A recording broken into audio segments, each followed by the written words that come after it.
नमस्कार, मैं विनोद वैष्णव और आप देख रहे हैं न्यूज़ 21 टीवी एवं पॉजिटिव न्यूज़। आज हमारे साथ मौजूद हैं मीनू चावला, जो कि लिंगायत विद्यापीठ से वरिष्ठ प्रोफेसर हैं और इनसे हम जानेंगे कि 12th के बाद अगर बच्चे को अपने भविष्य में कुछ करना है तो क्या संभावना है। 10+2 मैथ के साथ अगर किसी ने किया है तो उसके बाद क्या संभावनाएं भविष्य में होंगी। हमारे साथ मीनू चावला जुड़ी है लिंगायत विद्यापीठ से, विस्तार से चर्चा करेंगे इनके साथ। तो मैडम, सबसे पहला सवाल यही है कि अगर 10+2 किसी बच्चे ने मैथ के साथ किया तो आगे क्या संभावना है भविष्य में जी। नमस्ते सर। सबसे पहले आपका बहुत बहुत शुक्रिया कि आपने मुझे ये अपॉर्चुनिटी प्रोवाइड करी। सर, अगर बच्चा 10+2 के बाद अगर मतलब वो मैथ्स लेता है 10+2 में और 10+2 के बाद उसके बहुत सारे आजकल विकल्प हैं सर। बीएससी कर सकता है, बीएससी मैथ कर सकता है सर, और बीएससी फिजिक्स कर सकता है, बीएससी केमिस्ट्री कर सकता है, बीसीए कर सकता है सर, बीटेक कर सकता है सर, बी आर्किटेक्ट कर सकता है। कई बच्चे का रुझान सर गवर्नमेंट जॉब की तरफ होता है तो वो एनडीए में चले जाते हैं, एनडीए की प्रिपरेशन करते हैं। एनडीए में क्या होता है सर, आप पुलिस आर्मी में डायरेक्ट आप जा सकते हैं सर, रिटन एग्जाम क्लियर करके आफ्टर 12th। और सर अगर बच्चे के पास बायो भी है, मान लीजिए बायो भी है, कई बच्चे मैथ्स के साथ बायो भी रखते हैं, तो उनके पास मैथ्स की लाइन के साथ साथ बायो की लाइंस भी खुल जाती हैं, जिसमें वो होटल मैनेजमेंट, बी फार्मा के कोर्स में भी जा सकते हैं सर, और एग्रीकल्चर के फील्ड में भी जा सकते हैं। आजकल बच्चों के पास बहुत सारे स्कोप है सर, तो बहुत सारे विकल्प हैं। आप किसी भी अच्छे से क्षेत्र में जहाँ पे कमाई के अच्छे साधन हो, जहाँ पे आपके पास अपॉर्चुनिटीज ज्यादा हो जॉब के लिए, आप उसको आप चुन सकते हैं। मैडम, एक सवाल है कि अगर मैथ के साथ हम ग्रेजुएशन करते हैं तो इसमें क्या संभावना देखने को मिलेंगी जी। सर, अगर मैथ्स के साथ आप ग्रेजुएशन करते हैं तो आपका स्कोप और बढ़ जाते हैं सर। एक तो सर आज के टाइम में आप किसी भी कॉम्पिटिटिव एग्जाम की अगर प्रिपरेशन करेंगे तो मैथ्स उसका आधार होता है सर। मैथ्स के बिना तो सर बच्चा एंट्रेंस इजीली नहीं ब्रेक कर सकता। अगर बच्चे का मैथ्स स्ट्रांग है तो वो इजीली कोई भी एंट्रेंस ब्रेक कर सकता है। Even they can do sir MSc भी मैथ्स में कर सकता है, वो अपना फ्यूचर ब्राइट कर सकता है। एमएससी करके वो आगे टीचिंग में भी जा सकते हैं, रिसर्च में भी जा सकते हैं। और मोर ओवर सर, अगर वो बीएससी मैथ्स करते हैं, उनके पास ग्रेजुएशन में भी मैथ्स है, तो सर वो लोग आगे किसी भी रिसर्च के क्षेत्र में भी जा सकते हैं। आजकल रिसर्च के क्षेत्र में भी डायरेक्ट ग्रेजुएशन के बाद बच्चों को ले लिया जाता है। गवर्नमेंट जॉब के लिए भी जा सकते हैं, गवर्नमेंट की क्लरिकल पोस्ट होती है उसके लिए जा सकते हैं, आर्मी की पोस्ट के लिए जा सकते हैं, इवन मेट्रो लाइन या रेलवे की पोस्ट के लिए जा सकते हैं, बैंक की पोस्ट के लिए जा सकते हैं। तो बच्चों के पास बहुत सारी संभावना है, अगर बच्चा करने वाला होना चाहिए बस। अच्छा मीनू मैडम, दूसरा सवाल ये है कि पोस्ट ग्रेजुएशन अगर मैथ के साथ की करें, खास करके लड़कियों के लिए मैं पूछ रहा हूँ, तो उनके लिए क्या संभावना है इस क्षेत्र में।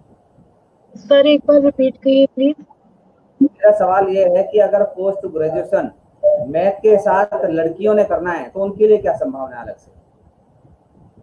सर ग्रेजुएशन मैथ्स के साथ जैसे गर्ल्स के लिए ये है कि गर्ल्स टीचिंग में जा सकती है सर, बीएड करके वो टीचिंग में जा सकती हैं। स्कूल की लाइन बहुत बेस्ट है सर। और कई बच्चे क्या करते हैं, बीएससी के बाद नर्सरी टीचर ट्रेनिंग का कोर्स भी गर्ल्स के लिए सर टीचिंग ज्यादा प्रेफर करी जाती है, तो वो टीचिंग में उनके लिए बहुत ज्यादा स्कोप है सर, स्कूल लेवल के लिए और नर्सरी टीचर ट्रेनिंग के लिए, पीआरटी के लिए, प्राइमरी लेवल के टीचर के लिए। बस उनको उसके बाद बीएड करना है सर। तो बीएड दो तरीके से होती है सर, डिस्टेंस से भी होती है और रेगुलर भी होती है। बीएड करके वो इजीली वो टीचिंग में जा सकती है, और जो कि हर फैमिली का बंदा आजकल गर्ल्स को मतलब हर कोई अलाउ कर देता है। ऑफिस की जॉब फिर भी कई पेरेंट्स ऐसे होते हैं, रेस्ट्रिक्टेड फैमिली से होते हैं, नहीं अलाउ करते हैं, या स्कूल की जॉब कम टाइम की है, आफ्टर मैरिज गर्ल्स के लिए टाइम को मैनेज करना थोड़ा मुश्किल होता है, तो वो दोपहर तक घर आ सकती है। वहां पे आपका अर्निंग का भी सोर्स है, आप कैरियर भी बना रही हो और आप पैरेलली घर भी आप संभाल सकते हैं। तो गर्ल्स के लिए teaching is the better job as comparison to other jobs. तो ये बहुत अच्छा विकल्प है अगर आप बीएससी मैथ से हैं। अच्छा हाँ जी सर, सवाल कहिए ये सर। है, अगर पीएचडी मैथ के साथ की जाए तो उसमें क्या फायदा होगा, क्या संभावना है। सर अगर पीएचडी तक बच्चा पहुंचता है, पीएचडी करता है सर, पहले एक्चुअल में ये लेवल्स होते हैं, जैसे बीएससी करिए, कई बच्चे बीएससी के बाद ही जॉब में चले जाते हैं, और कई बच्चे होते हैं कि जो मास्टर्स करते हैं, मास्टर्स के बाद जॉब में चले जाते हैं। कई होते हैं जो मास्टर्स के बाद भी पीएचडी करते हैं, अपनी स्टडी को कंटिन्यू करते हैं और पीएचडी में जाते हैं। अगर आप पीएचडी कर रहे हैं, पीएचडी ना रिसर्च सर, रिसर्च होती है इसमें, तो इसके बाद आप डायरेक्टली यूनिवर्सिटी में किसी कॉलेज में आप असिस्टेंट प्रोफेसर से शुरुआत कर सकते हैं। इवन एमएससी के बाद भी अगर आप नेट का एग्जाम देके आप किसी भी कॉलेज और यूनिवर्सिटी में नेट का एग्जाम क्लियर करके आप प्रोफेसर लग सकते हैं, तो वो भी आपके लिए टीचिंग लाइन में बहुत अच्छा ऑप्शन है। गुड अच्छी सैलरीज के साथ एक रेप्यूटेड जॉब है सर, और गर्ल्स के पॉइंट ऑफ व्यू से बहुत ही बेटर जॉब है। तो सब लोग इसको प्रेफर करते हैं कि गर्ल्स को टीचिंग में। तो पीएचडी के बाद सर डीआरडीओ में भी जा सकते हैं अगर आगे रिसर्च में अपना कैरियर बनाना चाहते हैं। डीआरडीओ की साइंटिस्ट की जॉब सर, साइंटिस्ट होते हैं, लेवल्स होते हैं साइंटिस्ट के, D C D B C D, there are so many levels है। तो किसी भी लेवल्स को आप डीआरडीओ में साइंटिस्ट की पोस्ट पे आप जा सकते हैं, आप कोई प्रोजेक्ट में काम कर सकते हैं, आप आगे किसी टीचिंग जॉब में जा सकते हैं, नहीं तो आप पोस्ट डॉक करने के लिए पोस्ट डॉक भी कर सकते हैं, आगे रिसर्च में अपना कैरियर बनाते हैं। अच्छा मीनू मैडम, सवाल आपसे ये है कि कुछ एक्सपर्ट्स के बारे में बताएं, गणितज्ञ जो जिन्हें हम बोलते हैं कि गणित के एक्सपर्ट जो हैं, उनके सर क्षेत्र में क्या गणित के योगदान? जो एक्सपर्ट है, ये सर जो गणित के सर एक्सपर्ट्स तो बहुत सारे हैं सर। मैं प्रसिद्ध 5 वैज्ञानिकों की बात करूंगी जो 5 फेमस है मैथ्स के लिए जो जाने जाते हैं। The first one is the Aryabhatta sir. Sir Aryabhatta ने 5वीं सदी में सर ये एक गणितज्ञ भी थे, ये ज्योतिषी भी करते थे। इन्होंने भट्टिया कहते हैं सर, आर्यभट्टिया की ना रचना की थी। सर इन्होंने एक लॉजिक दिया था, इन्होंने ही ये लॉजिक दिया था कि जो पृथ्वी है वो सूर्य के चारों तरफ 365 दिन में परिक्रमा करती है, इन्होंने ही पहले दिया था। ये साइंटिस्ट सर, ये फिजिक्स भी इनको पता थी, ये ज्योतिषी भी करते थे, ये गणित के क्षेत्र में भी इन्होंने बहुत नाम कमाया है सर, और ये 5वीं सदी के मशहूर थे सर, और ये सबसे ओल्डेस्ट माने जाते हैं हमारे इंडिया में। तो सर इनकी मूर्ति, इनका स्टैचू वगैरह भी बना हुआ है इंडिया से बाहर, यूएस में सर इनका स्टैचू भी बना है। और एक सर पाई होता है, हम मैथ्स में पाई खाने वाला नहीं सर, एक पाई होता है जिसकी वैल्यू होती है 22.7 3.14। इसकी जो वैल्यू थी, ये मैथमेटिकल वैल्यू पाई की सर, जब हम सर्कल का एरिया निकालते हैं वो होता है पाई आर स्क्वायर। तो यहाँ पे जो पाई होता है वो पाई की वैल्यू 3.14 भी इन्होंने ही दी थी।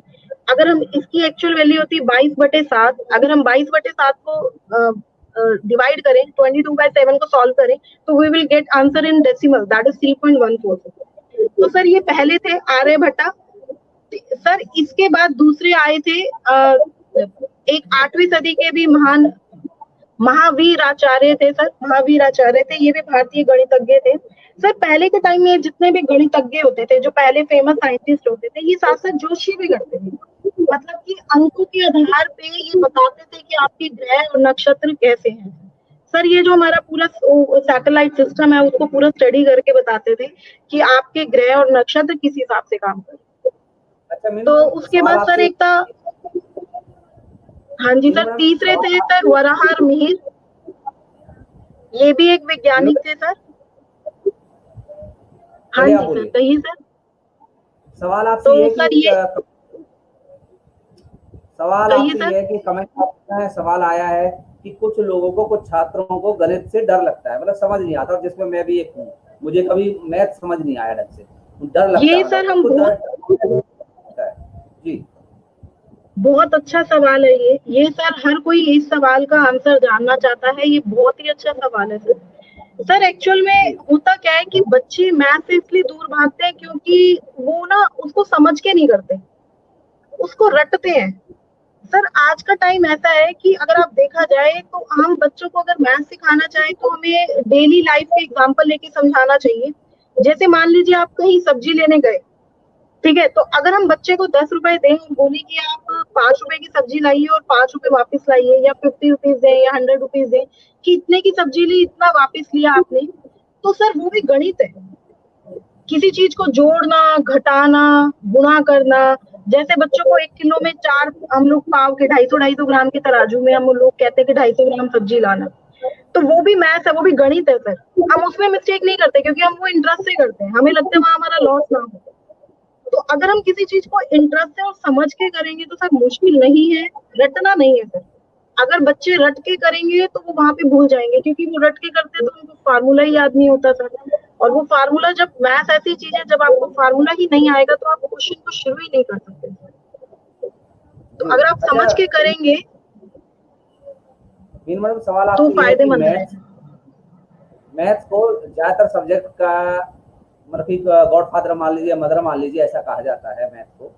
इसके यस बारे सर, में क्या कहना चाहिए? Yes sir. सर मैथ्स को ना कहा जाता है, हाँ जी सर, मैथ्स को विषयों की रानी भी कहा जाता है सर।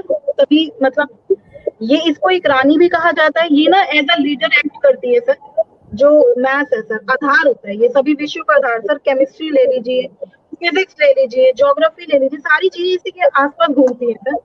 सर अगर बच्चे को 0 और 1 ही नहीं पता होता, अगर आज के टाइम में हमें 0 और 1 ही पता ही नहीं होगा तो हम आगे कैसे बढ़ेंगे? तो फिजिक्स देख लीजिए आप, फिजिक्स में जितने भी बच्चे एक्सपेरिमेंट्स करते हैं सैटेलाइट्स के कुछ, उसमें हम लोग ना, या हम देख लीजिए कि गति कितनी है, कोई भी चीज गाड़ी जा रही है, कोई भी कार चल रही है, तो हम उसकी गति देख रहे हैं कि कितनी कितनी देर में कितना डिस्टेंस कवर कर रही है, तो वो भी मैथ्स ही है सर।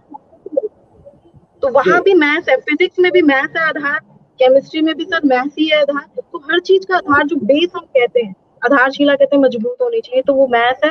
और मैथ्स वाला बच्चा जिसका मैथ्स स्ट्रांग है कभी लाइफ में सर मार नहीं खाएगा। जी अच्छा, आंकड़ा प्रबंधन और प्रबंधन में दो सवाल अलग अलग हैं। आंकड़ा प्रबंधन और डेटा विश्लेषण में मैथ्स की क्या भूमिका रहती है, इस बारे में कुछ कहना चाहेंगे? क्योंकि देखिए खासकर कॉमर्स के बच्चे इस चीज को देखते हैं, कॉमर्स के बच्चों के लिए बड़े फायदेमंद है, जो मैं समझता हूँ। ऐसा ही है ना? Yes sir. जी सर ये बहुत अच्छा सवाल आपने पूछा सर। आज के टाइम में इसकी बहुत वैल्यू है सर। इसे ना पूरे को कहते हैं डेटा मैनेजमेंट सर। सर ये सब कुछ चैट्स पे डिपेंड होता है। आज का टाइम ये है कि हम कहीं से, हमें जैसे रॉ डेटा मिलता है, मान लीजिए आप जनगणना करने जा रहे हैं, तो अगर आपकी जनगणना सर पूरी एक लोकेलिटी होती है, अब वैक्सीनेशन का देख लीजिए, जनगणना करने जाते हैं तो वो पूरा डेटा हम लोग कलेक्ट करते हैं, सर्वे करते हैं कि किस घर में कितने लोग रहते थे, कितनों की मृत्यु दर क्या है, जन्म दर क्या है, वो सब यहाँ पे डेटा पे बेस्ड है सर। तो पहले हमें एक रॉ डेटा मिलता है सर, चार्ट्स में हम लोग ये चीज पढ़ते हैं।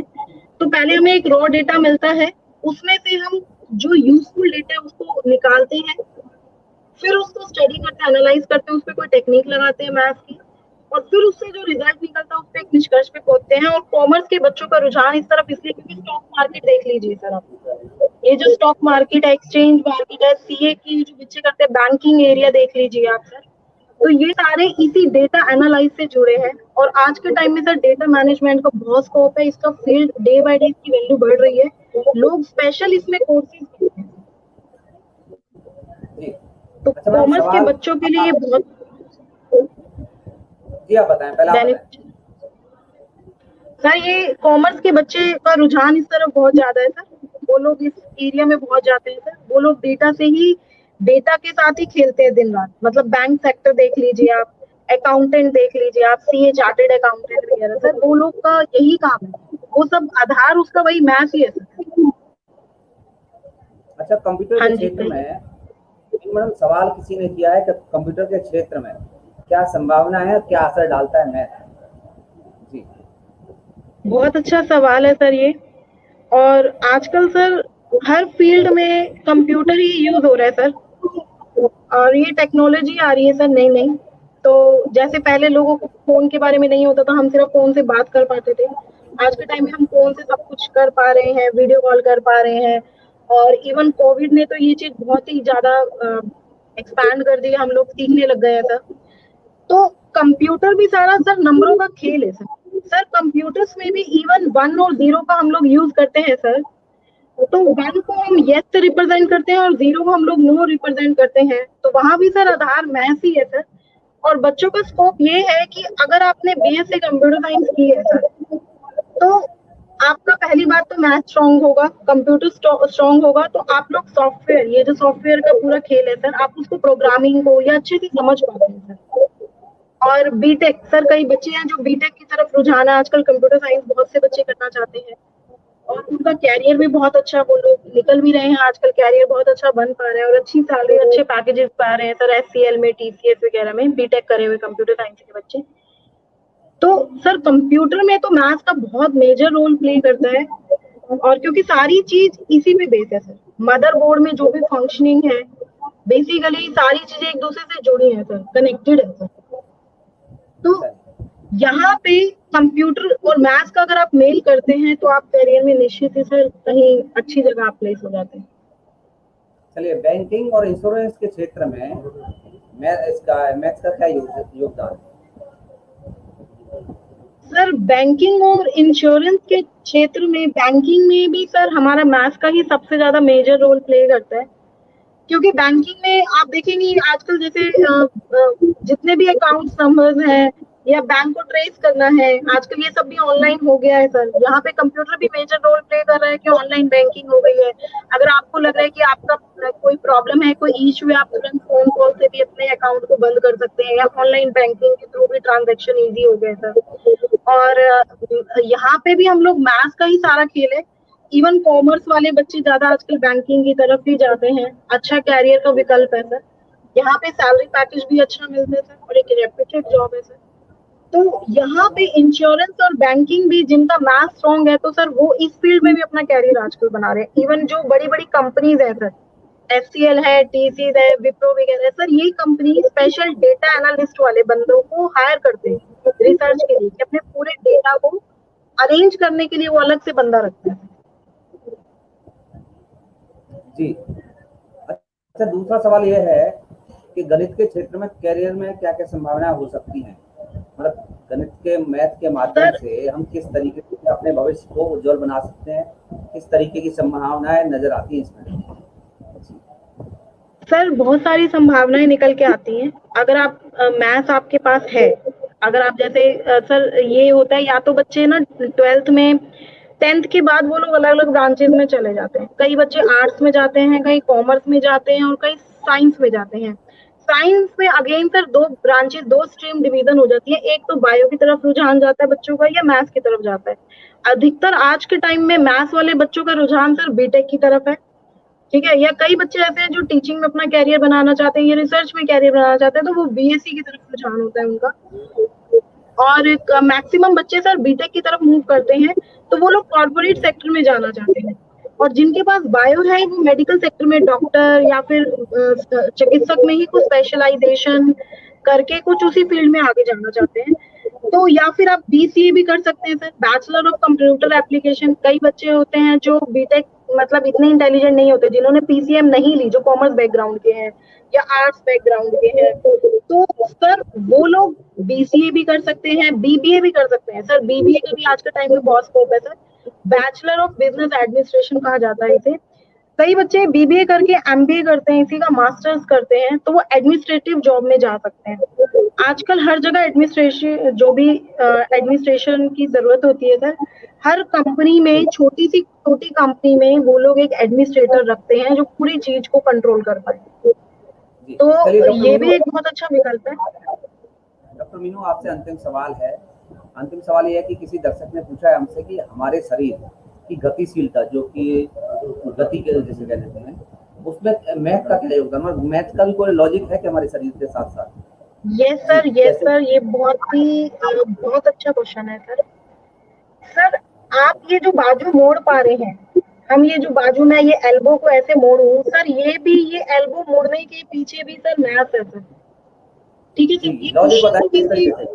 हाँ जी सर, बताते हैं सर। हमारी बॉडी में एक एंगल के थ्रू होता है, एक एंगल होता है कि इतने डिग्री एंगल आपका मूवमेंट होगा सर। इसकी पढ़ाई अधिकतर बच्चे रोबोटिक्स में पढ़ते हैं, इसको आज रोबोटिक्स से जोड़ा जाता है सर। आजकल रोबोटिक्स का जमाना है, नए नए रोबोट्स बने जाते हैं, तो हम ना पहले अपनी बॉडी पे करके देखते हैं कि हमारी बॉडी में एक बाजू को मुड़ने के लिए कितने एंगल की मुड़ पाएगा।